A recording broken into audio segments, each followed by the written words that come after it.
All right. If anyone in the chat can hear me, just push one.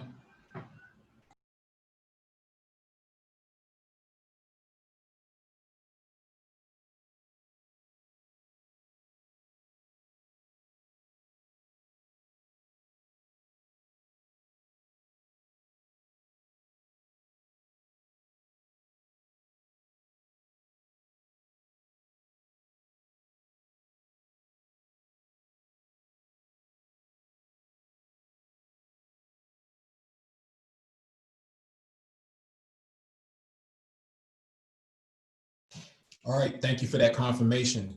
Welcome back to the Black Brain Trust. This is episode 580. Please hit the like button as you come in, share the video if possible, and hit that notification bell so you get all the updates from the Black Brain Trust, including those posted on the community tab.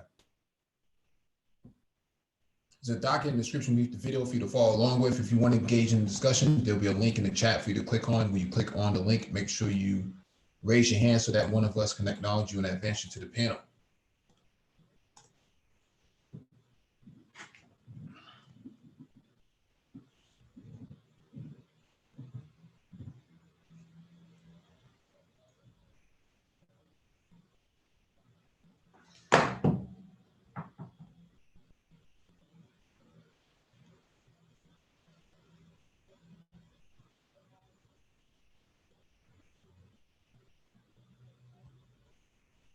All right, let me give a shout out to the people who showed up first. Liam Johnson, salute. Mega Montana, peace.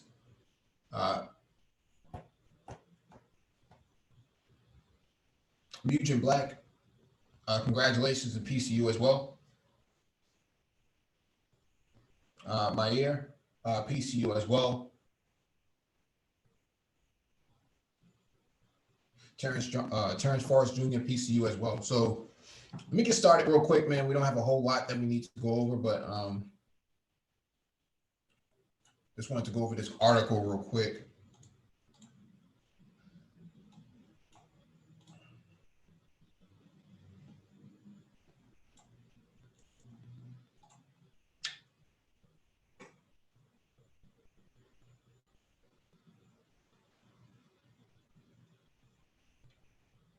All right. This is from cointelegraph.com.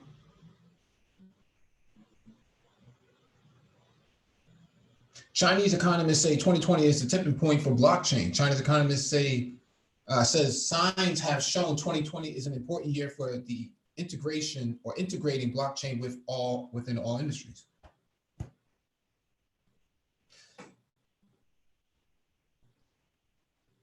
The Tencent blockchain accelerator entry contest was held recently in Shenzhen, China. Its theme concerned blockchain industry and ecological co-construction. According to the local news on July 2nd, Professor Zhu Xiaoming, former economist of United Nations Industrial Development Organization and the president of Chinese Digital Asset Research, believes 2020 is an important year for integrating blockchain in different industries, and it is a key period in the development and application history of blockchain. What's going on here? Zhu says there is an unprecedented consensus on the status of blockchain in macroeconomic and social governance, and that this has reached the national strategic level. Zhu acknowledges that the application scenarios of blockchain have been expanded in recent years. He also states that the combination of blockchain in various industries have become more fully developed, and that the ecology of blockchain industrialization has begun to appear. In this context, Zhu Jiaming believes that strategy, interaction, ecology, and acceleration have become the key words for blockchain integration. 60 enterprises were reportedly participating in the Tencent blockchain accelerator contest. They were divided into three groups: industrial blockchain solutions, industrial blockchain infrastructure, and industrial blockchain peripheral services. They cover finance, government affairs, logistics, legal affairs, education, industry, and other industry. With an overall total valuation of more than 10 billion yuan, about 1.40 billion USD. Cointelegraph reported on April 30th that Tencent had opened applications for its new Tencent Industrial Accelerator with a total of 30 places. Tencent Holdings will allocate nearly $70 billion over the next 5 years in fintech development, including blockchain, cloud computing, and artificial intelligence. So we've been talking about, these sort of fourth industrial verticals, right? These fintech, okay? We've talked about this numerous amount of times. Blockchain, obviously. Cloud computing, we went over this last month, okay? We did a big live stream on this. And artificial intelligence. Machine learning is included in this. And so that's why when we have this conversation about blockchain, you can't just talk about blockchain by itself. You have to take into consideration the other avenues that are included with this: cloud compute, artificial intelligence, AI, ML, right? Machine learning ops, AI ops, cloud computing ops, edge computing, 5G, IoT. We've been talking about this many times before, so you got to take all these things into consideration. And so what's the likelihood of all these technologies? We kind of broke down blockchain before, blockchain analyst, consultant, engineer, architect, an alchemist, right? This is this new term that's out right now, an alchemist, a blockchain alchemist. They're basically a visionary when it comes to blockchain. And so what about the others? Fintech. A lot of people, I should say, don't realize that fintech is the new banking going on right now. CDBCs, we talked about this last week. Central bank digital currencies. Okay, study up on it. Study up on cloud computing. Not necessarily AWS, but the fundamentals of cloud computing. Microservices, edge computing. Okay, artificial intelligence, AI, machine learning, deep learning, reinforcement learning. Okay, let's go to, I thought this was a key point here, that Tencent Holdings will allocate nearly $70 billion over the next 5 years in fintech development. So I don't know about the United States in particular. These numbers are massive for a country like China to take on. This is very risky. At least if you ask the United States or Western powers, would they invest in something like this? And they will look at you like you were crazy. I mean, we can barely keep our roads and bridges up, but to ask them to spend $70 billion, they're probably not going to do it. But China is doing it. China wants to be at the forefront of all of this. And so the divided groups, industrial blockchain solutions, industrial blockchain infrastructure, and industrial blockchain peripheral services. Well, what does this really mean, right? Industrial blockchain solutions. This falls into the same category as IIoT, okay? Industrial Internet of Things, okay? It's a solution. How do you get old analog systems online from a blockchain perspective, where you're gonna have to take on this sort of initiative with an IoT solution? I mean, that's really the only way to do it. Industrial blockchain infrastructure. Industrial blockchain infrastructure is a hard device. Okay, is code involved? Yes, but there's a hard device that's going to back it, because how else are they going to extract, data and intelligence from an infrastructure standpoint, right? A lot of the stuff will be behind the scenes. You won't even have to walk into an environment and see anything. What you're going to do is you're going to have all this stuff kind of pre-designed. like I said, edge computing is going to play a significant role in a lot of this. We've talked about this many times before. It's a part of the infrastructure. Blockchain is infrastructure in itself, but what else goes with the infrastructure? What are the added accessories and components that go with blockchain's infrastructure as a whole from an industrialization standpoint? That's where edge computing comes in. That's where IoT comes in. That's where 5G comes in, especially, right? Connectivity standpoint. You need 5G. You need even 4G too. 4G would work too. It depends on how it's set up. There's been times where most people can live stream from 4G now. So imagine what 5G is capable of doing. So 5G is still a little bit of ways off, maybe about a year or two off, but for right now, 4G is still in place. That still matters. Okay, so it has to be backwards compatible with 4G, at least for the next 10 years.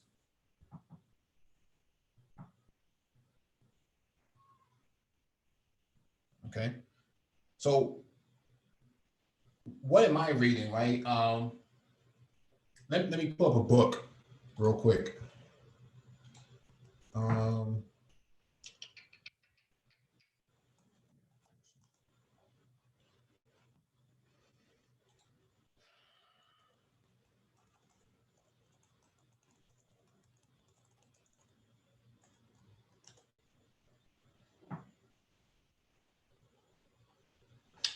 They took it out of interesting.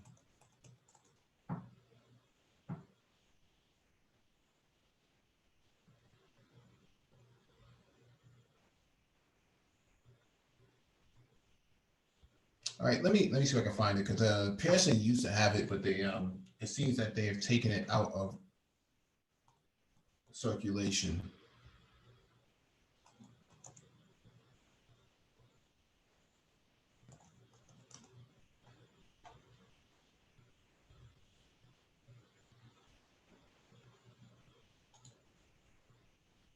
Okay, here it is right here. And I'll drop the link for you guys as well.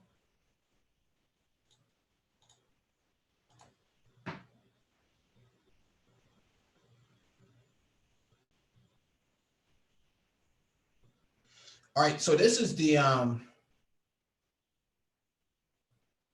book, Building Blockchain Applications or Apps.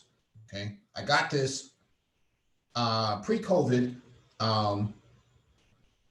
Actually, it just as COVID started. So let me make sure I correct myself on that, because it's a recent book. And here it is right here.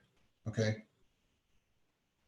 This is a great book. If you have not actually had the opportunity to look for a blockchain book, this is a great book. This covers everything you need to know about blockchain from a knowledge standpoint. It's only about 300 pages. So let me go over sample content. Yeah, let me expand this out. So first chapter is basic introduction to blockchain. If you don't know anything about blockchain, this would actually bring you up to speed really quickly. Chapter 2, consensus talk, proof of work, proof of stake. These are all knowledgeable things, very necessary things to know about building blockchain applications. Your first blockchain app as well. So is it necessary to know how to program? Yes, not to the extent of being, a seasoned programmer, but you got to understand to put in at least 10 lines of code, 100 up to 100 lines of code. That's going to be the extent of it. Okay. Introduction to Ethereum, in chapter 4, chapter 5. Wallet concepts.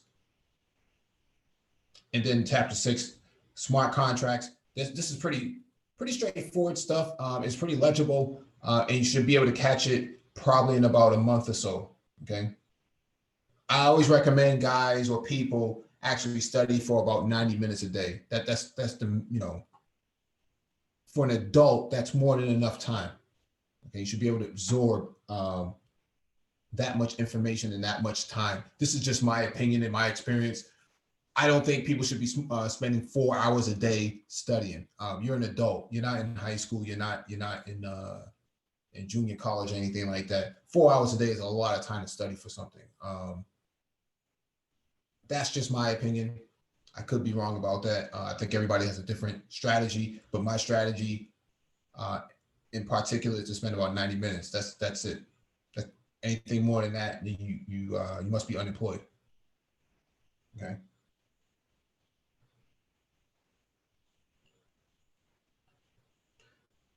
All right, so there's about 24 chapters in the book. The chapters are relatively short, usually anywhere between 5 to 10 pages at best. Okay. I say do about 2 to 3 chapters a day. That should just about cover it. At 24 chapters, you should be able to get through this in probably in about a month or so. Okay. Probably about a month. It comes in multiple formats. I have both formats, ebook and the physical book. I just like having physical books because, that's how I grew up. I grew up on physical books. So I like to have them in my possession if I can. But building blockchain apps, definitely get this book if you can. I'll drop the link in the chat for you all.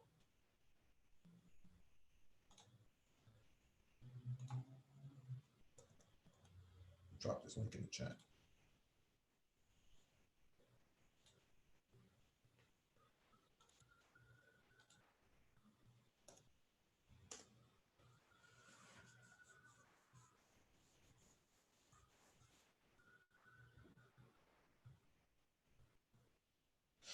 Well, that is hard fork rich is that programming for Black people, and I'm going to speak about Black people in particular because I think this is important. Black people did not grow up, or at least the Black experience doesn't include granular and thought and analysis. And what I mean by that is granular thought and analysis means that you have to go down to the bare metal.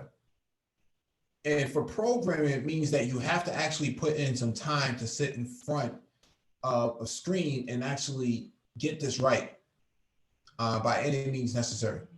Okay, so that requires time and it requires patience. And in the Black community, what I find is that people tend to want instant gratification. And if they can get around actually coding, they'll do that.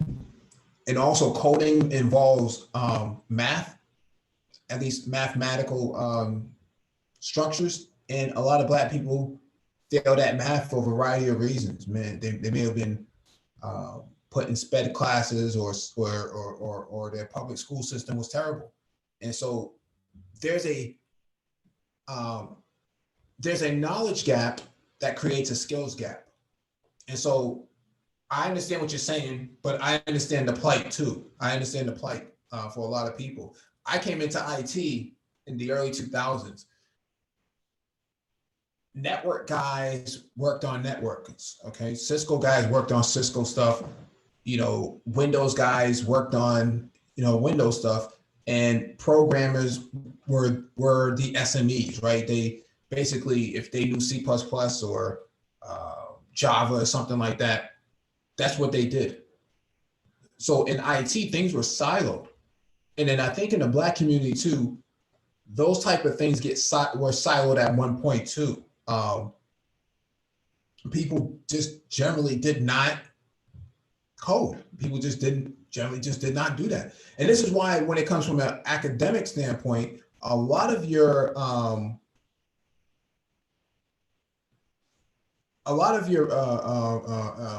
the education system, the public education system doesn't put coding at the beginning, it puts it at the end. And so what happens here is you might have gone through K through 12 Never coding, not once. Not once have you ever coded because it was never required. And so now that you go post secondary education, the idea here is you got to pick this up again. That's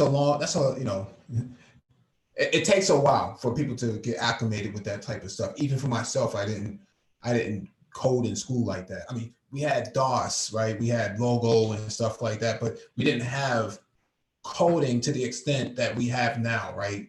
Python and Java and JavaScript and stuff like that. We didn't do that back then. That was unheard of. We just didn't do that. And so I put the link for the book in the chat. Definitely should go check that out. Worth the penny. It's about $43. Can't beat that. They're actually running a discount now. So if you buy 2 books, 35% off. Can't really beat it.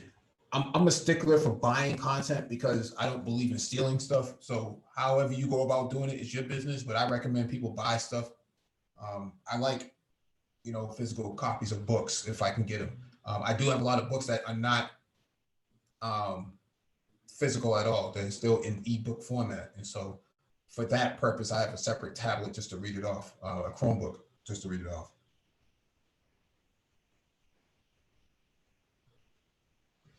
And so,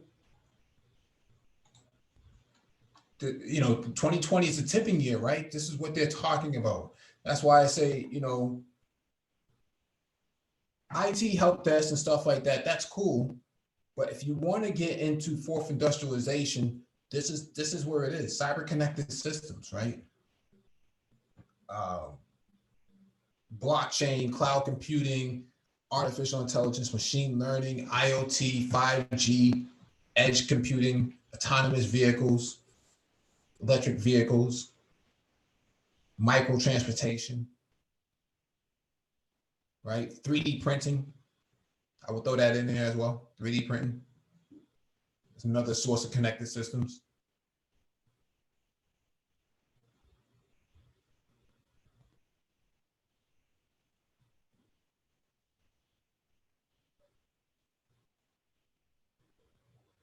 Diaspora L says they teach code in the grimiest school in the hood, and a lot of those kids don't realize what they have. This is not necessarily true. In some areas that may be true, but not collectively, right? So I think it's, I don't like to put the onus onto, elementary school and middle school students. I think that's unfair. It's not their fault. They don't control the system like that. So they have access to it now, but the culture is not there. And in order for you to cultivate an innovative class of people, you have to have complex conversations first. If you're not having complex conversations, you're not going to get any innovation.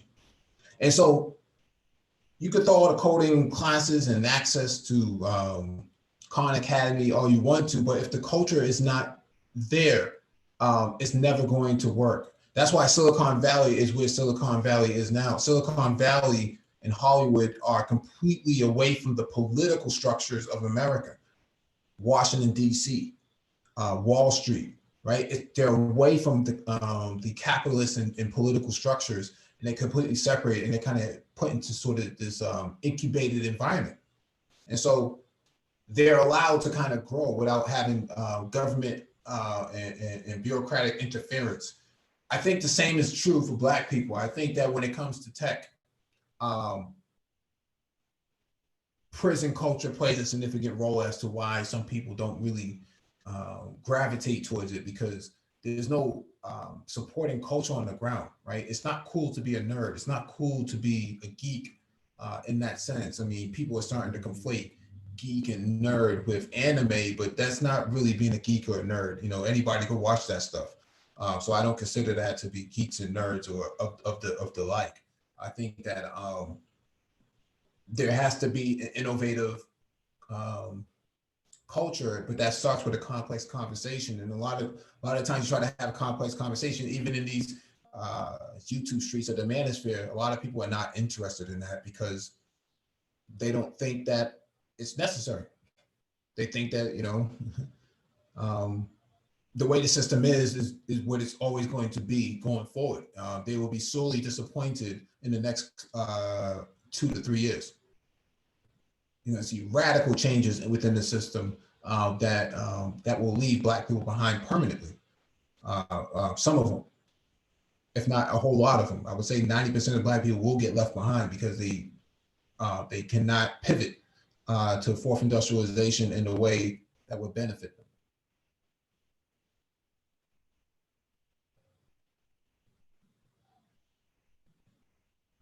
Okay.